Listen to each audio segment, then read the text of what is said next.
3월 22일은 세계 물의 날이라고 합니다.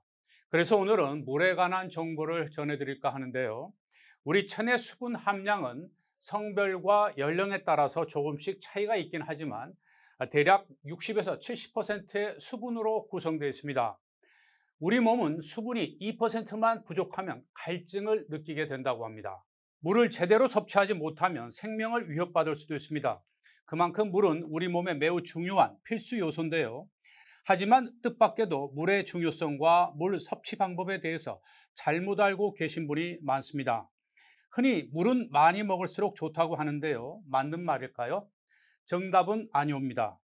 강남 세브란스 병원 가정의학과 손다혜 교수의 도움말과 연구 논문 등을 인용해서 전한 언론 보도 내용인데요. 하루에 2리터, 즉 8잔의 물을 매일 섭취하면 건강에 이롭다는 말 자주 들어보셨죠? 하지만 이 주장은 70여 년 전 미국 연구에서 나온 연구를 잘못 해석한 결과라고 합니다.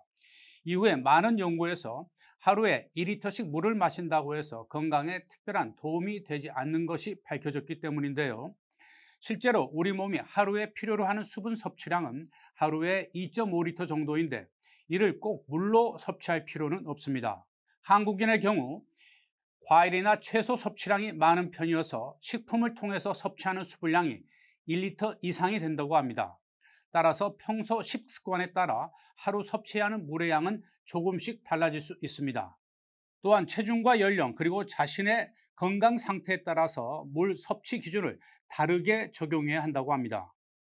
보시는 그래프 자료는 지난 2020년도 한국영양학회 연구 등에 따른 것인데요.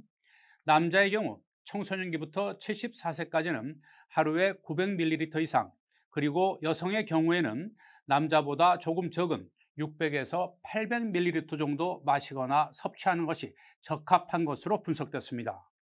하지만 간경화나 신부전증과 같은 기저질환이 있는 환자의 경우에는 오히려 물 섭취를 많이 할 경우에 합병증이나 부작용이 생기는 경우가 있어 물 섭취량을 제한해야 한다고 합니다.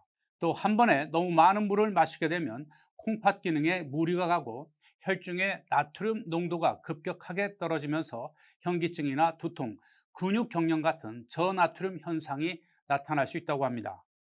그래서 한두 시간마다 자주 조금씩 섭취하는 것이 좋다고 합니다. 그리고 물 대신에 당 함량이 높은 주스나 탄산음료, 커피나 차 등을 마시게 되면 잦은 배뇨를 통해서 오히려 탈수를 초래할 수 있다고 합니다. 따라서 수분 섭취는 순수한 물로 하는 것이 가장 좋다고 합니다. 특히 60대 이상의 어르신들, 노년층은 갈증을 잘 못 느끼기 때문에 물 섭취가 부족한 경우가 많다고 하는데요.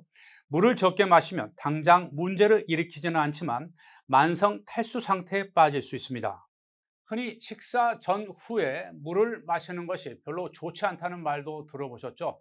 하지만 이는 과학적으로 전혀 증명된 사실이 아니라고 합니다. 정상적인 사람이라면 식사 전후에 적당량의 물을 섭취하는 것은 소화 기능에 전혀 문제가 되지 않는다고 합니다. 여러분 고맙습니다.